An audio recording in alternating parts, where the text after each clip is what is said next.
के जो लोग थे, उसकी कुछ कहानी अगर हमारे यहाँ पर बैठे लोगों को बताएं, क्योंकि वो दौर अलग था और आज का दौर अलग है। संभवतः बहुत से यंगस्टर्स को वो याद भी नहीं होगा। मैं इलाहाबाद से फर्स्ट प्रमोशन पे रुद्रपुर आया था, किंतु हमारे पोस्टिंग ऑर्डर में एडिशनल एसपी नैनीताल लिखा था, रुद्रपुर नहीं था। तो अच्छा। मुझे आइडिया नहीं था कि मुझे रुद्रपुर जाना है। तो मुझे तो ये था कि नैनीताल जाएंगे, अच्छी जगह है, गर्मियों के दिन थे, मई जून में पोस्टिंग हुई थी वो। अच्छा। हाँ, तो मैंने कहा बहुत अच्छी जगह जा रहे हैं। तो हम लोग नैनीताल की डायरेक्ट ट्रेन तो है नहीं, इलाहाबाद से तो बरेली में उतरे हम, जो मेरे ख्याल से नौचंदी या कौन सी होती थी, लिंक एक्सप्रेस होती थी। तो बरेली में उतरे, देखा पूरी एक प्लाटून पीएसी। मैंने कहा यार एसपी को लेने के लिए आज तक तो हमें एक गनर आता है, एक प्लाटून पीएसी क्या कर रहे हैं। तब पता चला कि यहाँ तो भयंकर वाला आतंकवाद था उन दिनों इसलिए वो एसपी जो है बिना एक प्लाटून पीएसी आगे पीछे लिए चलते ही नहीं थे। ओके। हाँ जी। तो और उससे जिस दिन मेरी पोस्टिंग हुई उस दिन एक दिन पहले बाजपुर में एनकाउंटर हुआ था। 4 आतंकवादी जो है गन्ने के खेत में ट्रैक हुए थे, और गोलियां चली, फिर घेरा डला, घेरा रात भर पड़ा रहा। अर्ली मॉर्निंग 5 बजे टेररिस्टों ने एक चांस लिया कि नहीं तो अगला दिन फिर शुरू हो जाएगा तो बचेंगे नहीं, उन्होंने बर्स्ट फायर मार के भाग गए वो, और उसमें 2 पुलिस वाले मर गए। तो ये हुआ क्या, इतनी 1000 पुलिस पड़ी थी वहाँ, उनको 4 टेररिस्टों को नहीं मार, तो उनको सारे एसपी एसएसपी सब ट्रांसफर हो गए। उसी ट्रांसफर में मैं अंदर आ गया। अच्छा। ठीक है, इलाहाबाद से। तब मुझे पता चला कि भाई ये बड़ा टेररिस्ट इन्फेक्टेड एरिया है, और फिर हमने पूरा 1 साल इसी पे काम किया। उसमें सबसे बड़ी बात जो टेक अवे ये था कि जो मैंने सबसे बड़ी कमी देखी, जो हम लोग को सूचना में गैप होता था कि भाई आतंकवादी किसी कहीं उन्होंने शरण ली किसी के घर में, किसी गन्ने के खेत में, 2 दिन बाद 4 दिन बाद पता चलेगा वहाँ छुपे थे, तब तक वो आगे चले गए। ठीक है। और उन दिनों टाटा एक्ट होता था, उसमें शरण देना भी उतना ही बड़ा अपराध था जितना आतंकवाद। तो उसमें आधे से ज़्यादा जो बंद किए गए थे वो उसी शरण वाली श्रेणी के थे। अच्छा। हाँ, कि भाई शेल्टर दिया आपने आतंकवादी को, इसलिए आपको जेल भेज रहे हैं।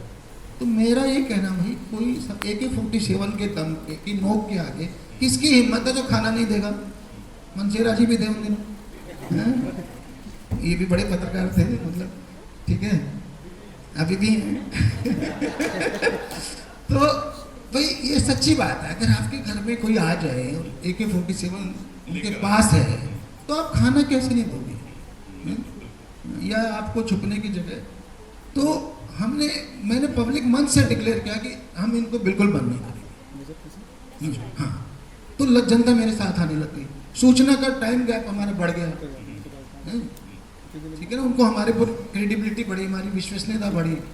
तो ऐसे करके करके हमने पूरा 1 साल में यहाँ एक भी टेररिस्ट नहीं बचा, या तो सरेंडर कर गए या एक बड़ा एनकाउंटर हुआ, जो मेरी किताब में लिखा है। तो इस तरह से हमें सफलता मिली जनता के सहयोग से। ठीक है। और हमने ये किया कि एक भी आदमी को गलत नहीं बन पाए। और ओवरऑल आप जो आज 2 की किताब पढ़ेंगे तो देखेंगे कि आतंकवाद ने किसी को कुछ नहीं दिया। चाहे वो करीब 100 मुकदमे लिखे गए थे, 300 लोग मारे गए थे, यहाँ की 84 to 94 10 साल की हिस्ट्री थी तराई की। तराई का डाटा बता रहा हूँ। और उसमें 30 पुलिस वाले थे 300 में से, और इससे ज़्यादा आतंकवादी भी होंगे। तो फायदा किसको हुआ? आतंकवादी परेशान, उनके परिवार परेशान, पुलिस वाले परेशान, उनके परिवार परेशान, पूरी पब्लिक परेशान। जिस दिन मैं आया था 5 बजे के बाद बाजार नहीं खुलता था, सब घर के अंदर। और मैंने कहा एसपी एक प्लेटून से कम नहीं चलता था। सबसे पहले मैंने प्लेटून छोड़ी। मैंने कहा अगर ये मेरे साथ चलेगी तो लोगों में तो विश्वास बिल्कुल ही नहीं रहेगा, ये सिक्योरिटी का माहौल ही नहीं है इसका मतलब। एसपी को एक प्लेटून लेके चलना पड़ता तो आम आदमी कहाँ सिक्योर फील करेगा। तो ये बहुत सारे स्टेप्स लिए हमने, और लकीली जो है लोगों के सहयोग से आतंकवाद को यहाँ खत्म किया। डिपार्टमेंट के अंदर से सहयोग रहा या उसके लिए भी कुछ जूझना पड़ा? खासकर जो एक आमतौर पर एक चलता हुआ वाला एटीट्यूड होता है, या जो एक परंपरा होती है, उसमें कुछ चीज़ें बदलना आमतौर पर वो कठिन रहा या उसका रेजिस्टेंस झेलना पड़ा? देखिए डिपार्टमेंट की अगर बात करें, पुलिस वाले भी हमारे साथी हैं यहाँ 10-20, डिपार्टमेंट बहुत सारे बहुत अच्छे काम भी करता है, इसीलिए मैंने किताब लिखने की ज़रूरत पड़ी कि खाकी में इंसान भी हैं, हम भी इंसान हैं। आप कल तक मैं IITian था, आज मैं IPS हो गया, तो मैं बदल थोड़ी गया, मैं तो वही हूँ। तो लोगों को डाउट रहता है। तो ये प्रॉब्लम क्या है कि पुलिस बहुत अच्छे काम करती है, किंतु हमारे बीच ही 1-2-5% कुछ ऐसे लोग भी हैं जो बहक जाते हैं और जो सही काम नहीं करते, उससे हमारी छवि खराब होती चली जाती है। तो उनको सुधारना आसान काम नहीं है। हाँ, बहुत टेढ़ी खीर है, वो आज भी उतनी टेढ़ी है।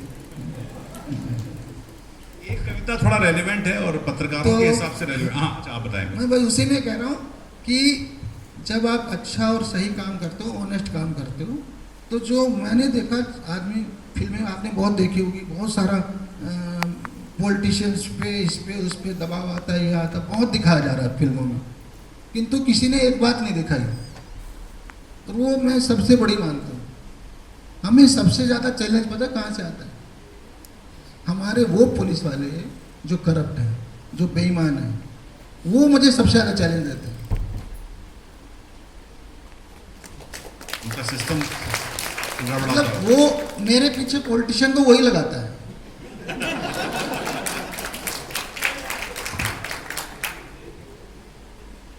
क्या बात।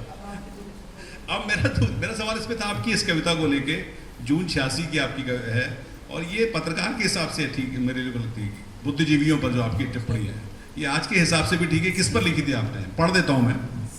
आज के तथाकथित बुद्धिजीवियों की आत्मा जैसे मर गई है, रह गई है सिर्फ राख बाकी। इन मरी हुई आत्माओं वाली आधुनिकता के नाम पर चलते फिरते